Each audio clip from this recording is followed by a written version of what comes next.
এসব তুই কি পড়েছিস? এসব কি পড়েছিস তুই? এসব ছোটখাটো পোশাক পরেছিস? তোর কি শাড়ি পরতে ইচ্ছে করে না? না, আমার শাড়ি পরতে ইচ্ছে করে না। আরে তুই কি বিয়েও করবি এই পোশাক পরে?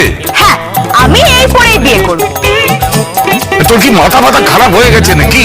এই যুগের ছেলে তুমি, অভিসন্ধি ভালো নয়, বুঝতে পেরেছ?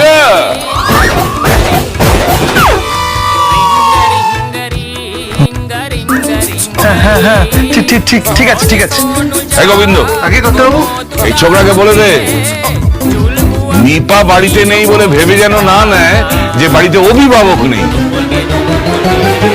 তবলা বাজানো যেন বন্ধ না হয়। না না না আমি তো তবলা বাজানো জীবনে বন্ধ করবো না। আমি সারা জীবন তবলা বাজিয়েই যাবো।